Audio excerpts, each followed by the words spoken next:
Good morning everyone, welcome to my another new mini blog. তো সকালে এখন বসে আছে সেটআপে বসে, আর আজকে মার্কেট ওপেন ছিল, তো এইদিকে বসে বসে অ্যানালিসিস করছিলাম যে কোথায় কি ট্রেড করা যায় বা কোথায় কি ইনভেস্টিং করা যায়। তো এইদিকে এখন মার্কেটে যেগুলো আগের ইনভেস্টিং ছিল সেগুলোকে গেছে একটু অ্যানালিসিস করছিলাম।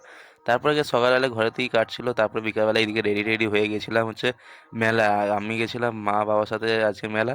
তো এইদিকে এখন রেডি হয়ে গিয়ে চলে যাই হচ্ছে আমাদের পাড়ার যে দুর্গা ঠাকুর আছে, পাড়ার যে প্রতিমা, সেইখানে গিয়ে প্যান্ডেলে গেছিলাম। তো সেইখানে খানিকক্ষণ আরতি টারতি দেখে তারপরে এইদিকে বেরিয়ে পড়ি হচ্ছে মেলা যাওয়ার জন্য। আর এদিকে গ্যাস বামুন ঠাকুর আরতি করছিল তো সন্ধ্যেবেলা। আর পাড়ার মধ্যে পুজো বেশ একটা আনন্দই হয়, আর এই দুর্গা পুজো মানে একটা আলাদাই আনন্দ। তো যাই হোক, তারপর চলে গেছিলাম হচ্ছে মেলা। আর আমাদের এখানে নবরুণে মেলা হয়। আর গ্যাস ভিড়টা দেখো গেছে এক তো পরিমাণে ভিড়, আর এই পিছনে হচ্ছে প্যান্ডেল। আর এদিকে ভিড়টা দেখো গেছে মারাত্মক লেভেলে ভিড়। এখানে তো একে তো দুর্গা পুজোর প্যান্ডেলের থিম, তারপরে আছে হচ্ছে মেলা। তো মেলার এইদিকে দেখো নাগরদোল্লা।